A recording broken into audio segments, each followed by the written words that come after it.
Welcome. We don't know what we're drinking. We barely know what we're talking about, but we're going to do this blind and let you know honest opinions on whatever is in these glasses without any bias whatsoever. Let's get into it.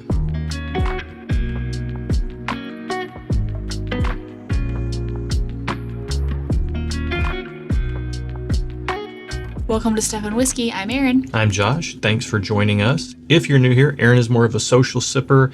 I am more of a whiskey nerd, but we are not professionals. We're just tasting for fun and to give you some insight onto what this, whatever this matchup is. It could be available versus allocated, expensive versus inexpensive, or just two shelf products that we're trying to figure out which one is the better buy. Yep. But they're paired up for one reason or another, so let's get into it and find out why. This smells like someone with BO rolled around in the grass. Okay, so what's funny is I don't know the grassy note. I'm not really getting that. Maybe a little bit, but to me this smells like a caramel fruit cocktail oak conglomeration with some funk. There's like this barrel funk on it.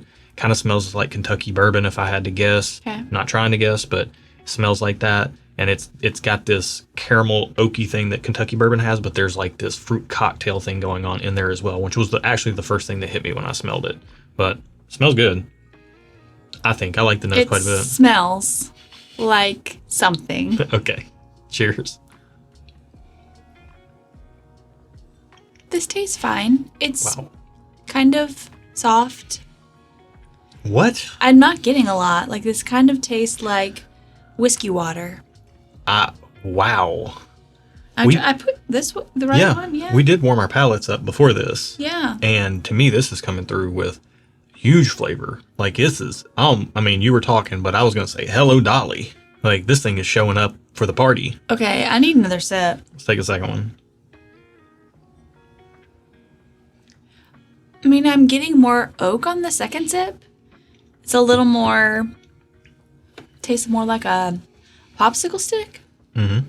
I'm still not seeing what you're seeing. That's crazy. It's Yeah, I mean, this just goes to show that sometimes when two people are tasting the exact same product, you might have vastly different experiences, which is why palate preference is a thing. Yeah. Like we like to try to look at whiskey, or a lot of people like to look at whiskey as being very objective. Like this is better than that. When truthfully speaking, it's just your palate. Yeah. Some people what you prefer. Some people like Sprite. Some people like Coca-Cola. Yeah. You know, it doesn't Speaking mean. of cola, there is an effervescence on the finish now that I'm like sitting with it for a minute. But that's like, I'm not getting a lot of flavor. Man, to me, I'm getting like a gooey caramel. I'm getting kind of this really nice cocktail cherry note in there. Okay. And there's like this kind of and it's gonna sound a little weird, but stick with me here. It's like a sour barrel note on it, but not in a bad way. It's not like a musty basement off-putting thing. What is a sour barrel? It's almost has this like sweet and sour thing going on in the glass, and it's a nice balance. You know, Okay. I just find it very enjoyable. I got good spice on the first sip. I got great oak on the second sip. I really like that. My official diagnosis is the first impression was not the greatest. Okay. I am a fan of second impressions, though, so we'll see what happens. Much like people, you can't always trust that first impression. Yeah. So let's go into the next, and then we'll come back. glass 2, see what we're working with. Okay.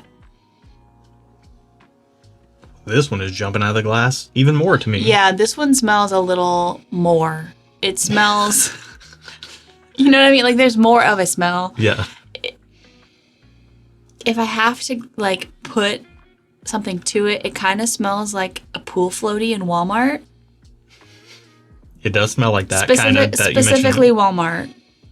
Now that you mention it, it does smell like that. To me, this smells like there's those. It's almost like a powdered sugar cotton candy type of thing going on. Okay. But the picture it's putting in my head is, you know, those lollipops, but they're not a lollipop. They're like spiraled, and they're like different colors. Mm-hmm. That.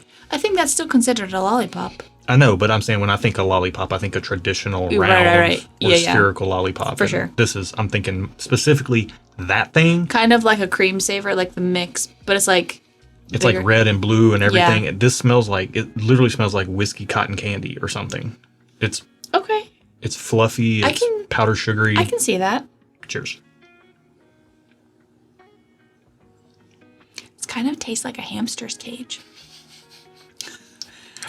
Oh, wow. Like cedar chips? Interesting. I'm not But getting kind that. of, there's a sweetness there too on the back though. No hamster droppings, though? No droppings. Okay. It's freshly cleaned. Clean hamster cage. It's a clean okay. hamster's Let's cage. specify. Uh-huh. I should have a hamster? Yes. His name was Harley. You've told me this. And then he was up all night and it was Kept me so up all annoying. the time, Yeah. chewing in the middle of the night. Yeah. He was a cute little guy, though. I'm sure he was. He really was. He's a rodent. He lived, hamsters are rodents. He lived a long and prosperous life. How long did he live? I don't know. I don't remember. I was a kid. Like it could So have been. you just lied. It could have been 2 months or 2 years. You just lied. It felt like we had a long time of great memories together. Okay. Yeah. Cool. R.I.P. Harley. Second sip. To me, that's coming through. To me, it's more relaxed than the first glass, but it's deeper. Like Yeah. we've said this recently, but thinking about it in terms of like the audio spectrum, that has a lot of bass. Like there's deep. I wouldn't say a notes. lot of bass. It has more bass Right. than glass one. And it has more less treble and mid range, but more bass than glass one. To me. Maybe. Okay. I need more time with both of these. Yeah, I mean everything on the nose transferred to the palate to me in the second glass. Except it leaned more into the cherry specifically. Yeah, I did get more sweetness on this one. Yeah. Kind of balanced out by the hamster cage. Yeah. The Yeah. wood. I mean, to me, I like both of these. I definitely prefer glass 2 over glass 1 right off the bat. Okay. But I need a little bit more time to figure out why. Well, we're going to clear our palates with some water. We're going to take a minute, start with the second glass, go back to the first, and all that happens off camera because it's hard to actually fully evaluate a pour while I'm trying to communicate a thought, at least for me. So we do it this Josh way. can't multitask very well. We do it this way so that we can give you the actual most accurate results in the end. So we'll be back with those in just a second. See you then. We're back. Everything is so clear now. Let's go ahead and get into it. Clearly now the rain is gone. Exactly. Oh, see, that's what I should have said. All right. Where are you at on these? I mean, not much has changed. I actively dislike glass 1. Let's just go there. Okay. We're gonna start off with the banger. It got yuckier as I drank it. And glass 2 became more just kind of like regular. Like when I think of whiskey, glass 2 is kind of what I think of. It just tastes like Good solid. a good, bourbon. solid, regular, average whiskey. Okay. I don't know why I'm doing this, but We'll do something with these. Where are you at on these? okay. Glass 1, we can't do 2 thumbs down, but I'm gonna do thumbs down. And then glass 2, it's good. I'm gonna give it thumbs up for now. If it's inexpensive, I'll stay thumbs up. If it's expensive, I'll go just okay because I don't have to have it. If it just tastes like regular whiskey, I'm not gonna pay a premium for what I would consider just like a regular whiskey. Yeah. I mean, to me, the more time I spent with these, they are quite different. So it's going to be interesting to see why these were paired up against each other for whatever reason. I feel like glass 1 got kind of sour. Or Well, that sour, funky note that I kind of liked in the beginning, in comparison to glass 2, it really highlighted that note once I started with glass 2 and went back to glass 1. I agree. I still like glass 1. I'm going to give it a soft thumbs up, personally speaking, because I do like it, but it definitely didn't hold up. It didn't shine its brightest in this comparison. I will agree. Glass 2 is really good. It's really dark. It's rich. It has a roundness to the flavor profile. That cherry oak thing that it's got going on with like this like sugary, but not over the top sugariness is really nice. I do feel like it has a good balance of oak and sweetness. It didn't taste like anything special, but it tasted good. Yeah. I mean, honestly, if the proof were higher, it might be 2 thumbs up for me, but I'm going to go a strong thumbs up on glass 2. Yeah. And the finish, while not very, these don't seem like they're really high proof. They're not low proof. Yeah, I agree. And the finish on glass 2 just lasted and lasted and lasted. Yeah. So your thumbs down on glass 1. Yep. I'm a soft thumbs up. Okay. Your thumbs up on glass 2, and I'm a strong thumbs up on glass 2. Yeah. So we're going to find out the price and see if that changes how we feel about any of these based on the taste that we just had before we find out what we're drinking. So in our pool, glass number 1 is number 45, and glass number 2 is number 46. So what is the price on 45? $15. Okay. I'll say thumbs up.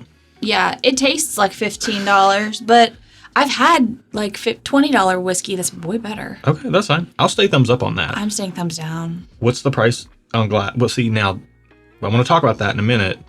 But put a pin in that. We're going to come back to it. Okay, What's I the price can on tell you glass? why. What's the price on glass number 2? $150. Wow. It seems like that. No, it doesn't. Why in the world are we comparing a $15 whiskey to a $150 whiskey? I don't know, but I'm like Interesting. really concerned that I'm reading these wrong. You're not. $150 for that, I have to go thumbs down because Okay. it doesn't, to me, $150 is like a special whiskey, and that doesn't taste like a special whiskey to me. I've had some that taste way special for maybe just like a little bit more, for like Yeah. 200, and you're like, whoa, this is special. That's fair. So I'm gonna go thumbs down. So your thumbs down, the rare thumbs down on both pours for you. Both, unfortunately, and it's Okay. for glass one. It's because I just flat out don't like it. Okay. I'm actually going to stay thumbs up on both of these. Okay. It's a solid thumbs up on the first one for value, although, It is a good value, but if you don't like it, it's not a good value. right, please note, if a slight sourness is off-putting to you, you might not like it even at $15. Glass number 2 to me, you said these weren't special, and glass 2 to me had like a concentration to it and a long finish, and that is something that not a lot of things do. So I wasn't going to go overboard and say it's super special. I don't know that it's great value at that price, but man, I really do enjoy it, and I would like to have a bottle, not gonna lie. Yeah. So Okay. that to me, if I would like to have a bottle, that's thumbs up. Even at 150, that's more than I want to pay for it. I wish it were 100, but I you wish know it what? were 60. I used to guess. I should get back into that guessing pricing. I would have guessed probably $100 on glass 2. I probably would have guessed $40-50 on glass 1. So Okay. glass 1's out kicking its Yeah, covers. I mean, glass one, I was surprised at how inexpensive it was. And if you like the flavor of it, it's a good value. It's only $15, so I'd say buy it and try it, see if you like it. And if you like it, then it's a great value buy. If you're like me and you don't like what it tastes like, it doesn't matter how much it is, it's not good value. Right. To Man, me. I wonder if I left a 0 off or something. I know. That's kind of why I'm like, Click I it. keep second guessing Let's find myself. out. Number Okay. 45, glass 1 is... Evan Williams Bottled in Bond. Okay. Why is it sour? A lot of people get that. This I've is... traditionally liked that. You have this, to your point, this is a new bottle, and it has been open. It has been open for a little while, but it's a new bottle, which the last bottle we bought was last year. Okay. So batches over time change. Nothing in whiskey stays the same for very long. So if you go to a store and you get a bottle and you really love it and you can get more, I would suggest getting more, because especially quality control on a $15 bottle of whiskey, Probably not super high. not super high. Yeah. Those are going to drift around a little bit. There is a nuttiness there that now that I know what it is, it's very clear, but it's more sour than nutty. So It's that's more really crazy. sour than any Evan Williams Bottled in Bond I've ever had. Yeah. And we've had like a decent amount of it over the years. Yeah. Wow. Okay. Okay. What's number 2? So the number 2 is Evan Williams 12 year. Oh. And the 12 years thanks to Joe and Jess Carter. Hey, Joe and Jess. Yeah. Love seeing their names pop up. So that for those, I think you're going to put up on the screen, but the Bottled in Bond is 100 proof and Yeah. the 12 year is 101 proof. Right. Just for reference. I think they both drank a little above that. We warmed up with a 100 proof early times bottle and bond. I feel like the Bottle and Bond drank its proof. I do feel like the 12-year drank a little bit above 101. I would have guessed like 107. Mm-hmm. Somewhere, because there was like a tingly effervescence on the finish, Yeah. which is normally something I get in a little bit higher than 100 proof. I mean, 101 Yeah. proof whiskeys. Now, earlier I said put a pin in it because $15 and you were thumbs down. And you kind of spoke to the It's point. because but I just flat out don't like the Right. flavor. if you don't like the flavor, even $15 is a waste of money. Correct. So value is out the window. A lot of people in the comments and just in general would be like, well, it's $15. That's a great value. Yeah, but if you don't like the way it tastes, it's not a great value. Correct. So Yeah.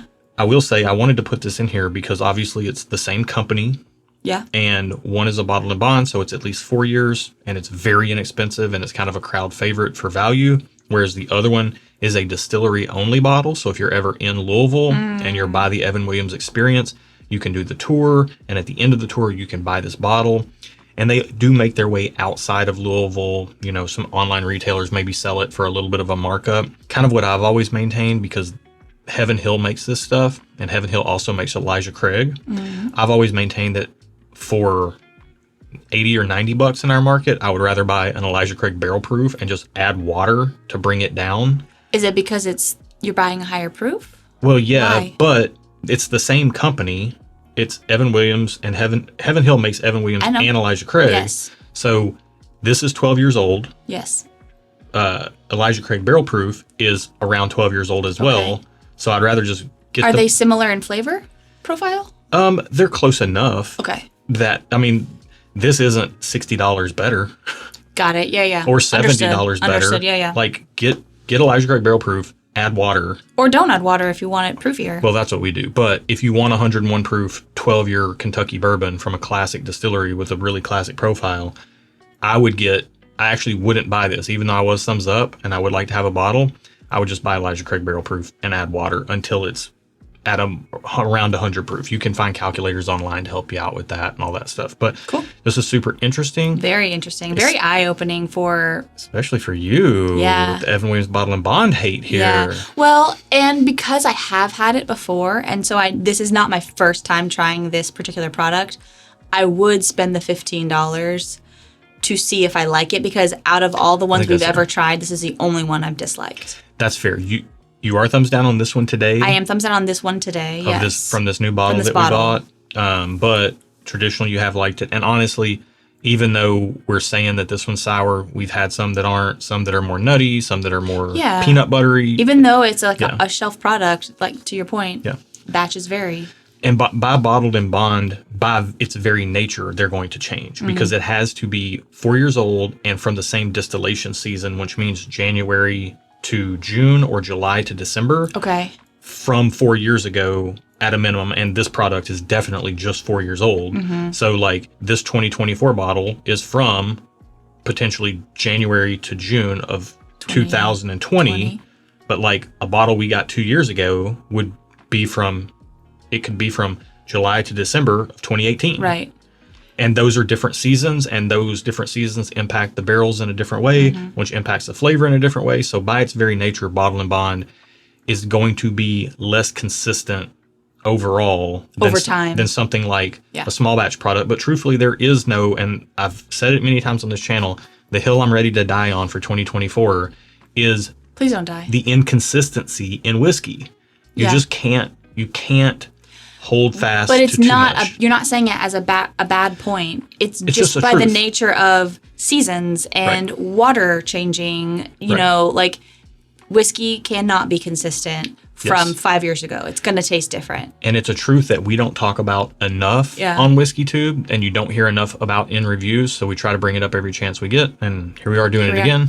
But here you are again watching. Hopefully you enjoyed this, and if you did like the video, think about subscribing to the channel and hitting that bell to join us on a live stream. It lets you know when we're going live, and we only do it once a month. So, you know, those dates float around. We'd like for you to join us. And we would also like to, wow, words are hard. Slow your roll. It's like tripping when you go up the steps. That's what just happened verbally. You were speaking really fast. We would also is a little bit of a tongue twister. Yeah, we would also like for you to join us over on our Patreon, as well as join the rest of our community, good people who like good whiskey, and we do all kinds of stuff over there. We do bonus content, bonus live streams. We do barrel picks. That's where we release those. People are swapping samples over on our Discord, helping people find things, all kinds of stuff. I mean, people are running giveaways. We're running giveaways. It's a veritable treasure trove of whiskey fun and fancy freedom over there. So check it out and check out our shirt. We're wearing a little bit of merch today. So if you want to check out some Stuff and Whiskey shirts, usually we got some graphic tees over there. We got some of these amazingly swirlable Visky crystal footed tasting glasses you can check out over there as well. So check it out. Yeah, absolutely. I think that's it for today. Be good to each other, and until next time. Cheers. All right. That was weird that was so yucky. Yeah. I was actually surprised, like, it's less nutty than Evan Williams Bottle and Bond typically is, this bottle, but it is more sour. But, like, I would rather this than the super nutty kind. No, I would not. I would take nutty over sour any day. You know what's crazy is that when I was tasting this, like, it didn't taste like the flavor profile of something like Calumet 16, but it kind of reminded me of that. So, like, it's the same price. Because Calumet 16 is like $150, and I always wish it were $100. So that's where my mind was at on this. But I knew it wasn't Calumet 16 because it doesn't taste like that. But I had no clue what it was because I have very little experience with this product. I only had it once when Joe and Jess were over here. Like, this is fine. It's not bad. Yeah, I think it's good. It's just not like Woohoo! I think if I were at the It's not slap your mama good. no, it's not that. But if I were at the distillery and we did a tour and I had $150 in the budget, I'd buy a bottle of this for sure. I would not. I would. I would buy something else. It's cool. It's got a red label. Okay.